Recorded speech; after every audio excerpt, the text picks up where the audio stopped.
Posyandu pada kader Posyandu.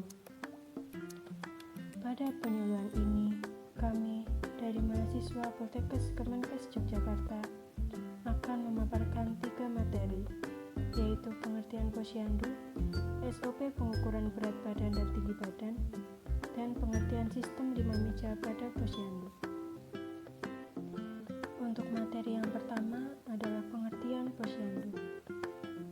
Posyandu merupakan salah satu bentuk upaya kesehatan bersumber daya masyarakat atau UKBM yang dikelola dan diselenggarakan dari, oleh, untuk, dan bersama masyarakat dalam penyelenggaraan pembangunan kesehatan guna memberdayakan masyarakat dan memberikan kemudahan kepada masyarakat dalam memperoleh pelayanan kesehatan dasar untuk mempercepat penurunan angka kematian ibu dan bayi.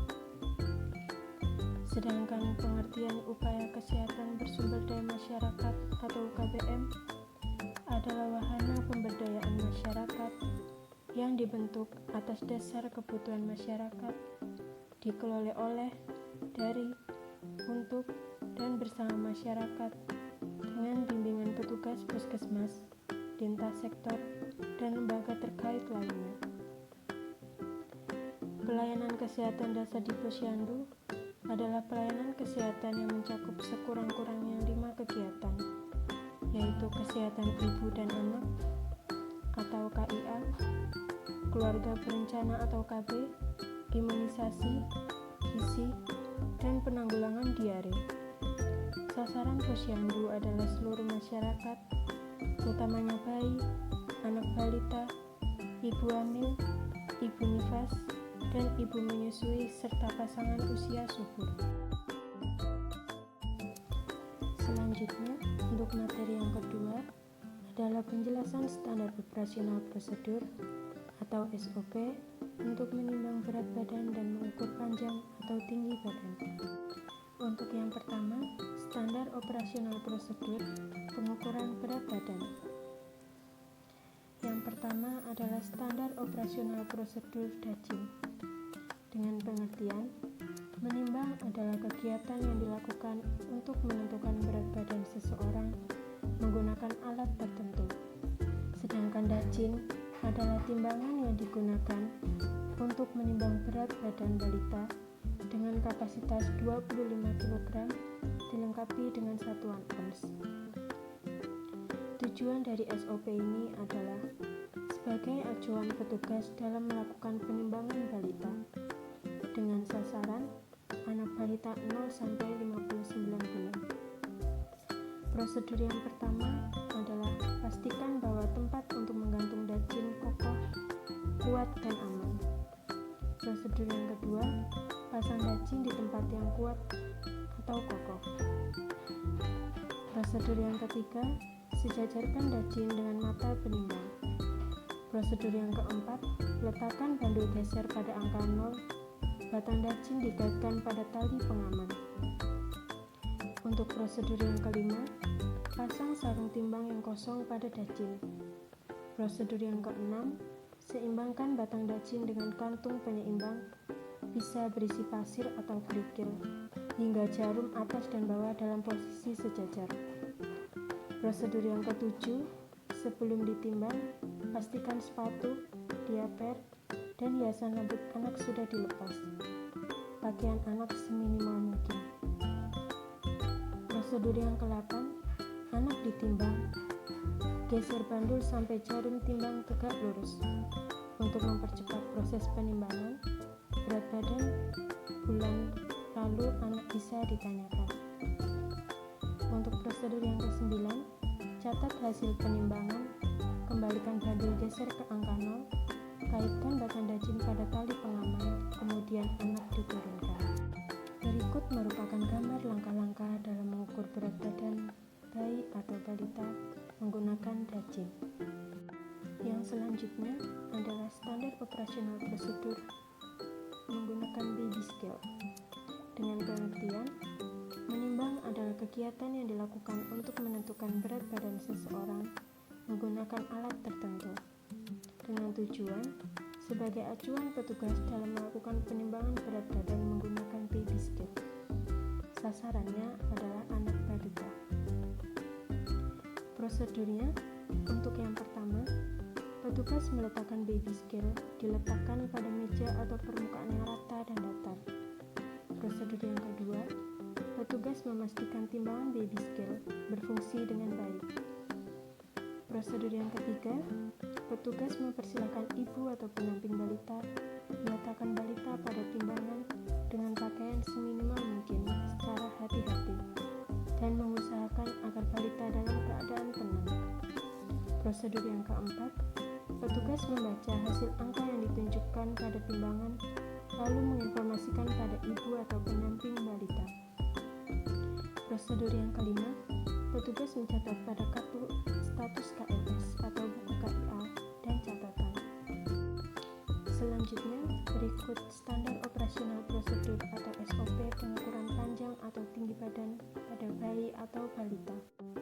Untuk yang pertama, standar operasional prosedur alat ukur panjang badan atau infantometer. Dengan pengertian, mengukur panjang badan adalah kegiatan yang dilakukan untuk mengetahui panjang badan seseorang dengan alat ukur panjang badan. Tujuannya sebagai acuan petugas dalam melaksanakan pengukuran panjang badan. Sasaran dari SOP ini adalah anak balita. Untuk prosedurnya, prosedur yang pertama, siapkan alat ukur panjang badan pada tempat atau lantai yang datar. Prosedur yang kedua, sebelum diukur, pastikan sepatu, kaos kaki, dan hiasan rambut anak sudah dilepas. Prosedur yang ketiga, letakkan anak berbaring terlentang pada alat tersebut. Prosedur yang keempat, tempelkan kepala anak pada ujung alat pengukur panjang badan. Prosedur yang kelima, tekan secara perlahan lutut anak dengan tangan kiri dan dengan menggunakan tangan kanan menggeser alat ukur tepat menempel pada telapak kaki anak. Prosedur yang keenam, baca dan catat hasil pengukuran. Untuk yang selanjutnya adalah standar operasional prosedur atau SOP mikrotoa. Dengan pengertian, mengukur tinggi badan adalah kegiatan yang dilakukan untuk mengetahui tinggi badan seseorang dengan alat ukur tinggi badan. Tujuan dari SOP ini adalah sebagai acuan petugas dalam melaksanakan pengukuran tinggi badan. Sasarannya anak balita 0-59 bulan. Prosedurnya yang pertama, letakkan mikrotoa di lantai yang rata dan menempel pada dinding yang rata dengan posisi tegak lurus. Prosedur yang kedua, tarik mikrotoa tegak lurus ke atas sampai angka pada jendela baja menunjukkan angka 0. Prosedur yang ketiga, paku atau tempelkan ujung mikrotoa pada dinding. Prosedur yang keempat, usahakan anak yang akan diukur tidak memakai sepatu, kaos kaki, atau hiasan rambut.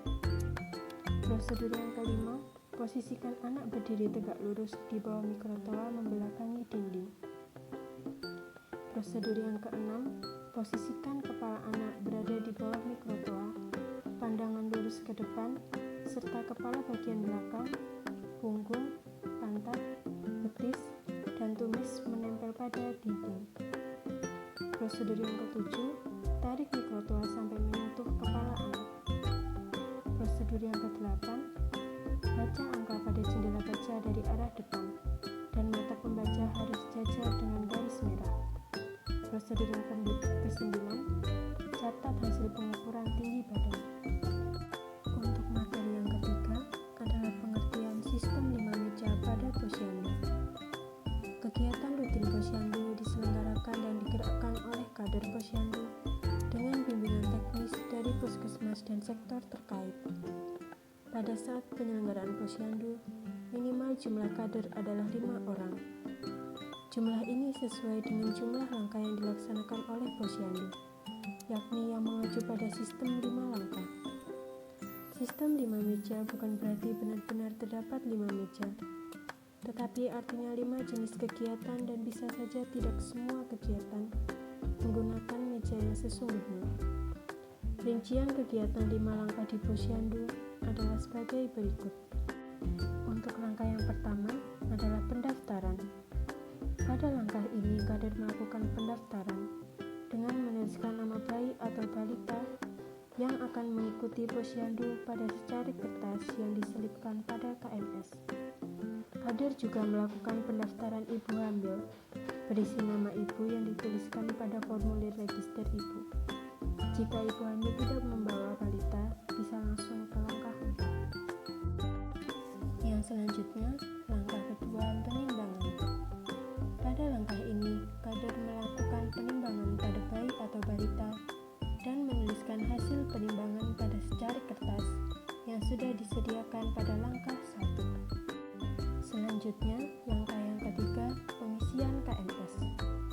Pada langkah ini, orang tua atau wali bayi atau balita memberikan secari kertas beserta buku KMS pada kader agar diisikan hasil penimbangan pada KMS balita. Kader juga harus selalu menanyakan apakah ada kejadian kesakitan atau tidak pada bulan saat bayi atau balita mengikuti posyandu. Selanjutnya, langkah yang keempat, penyuluhan.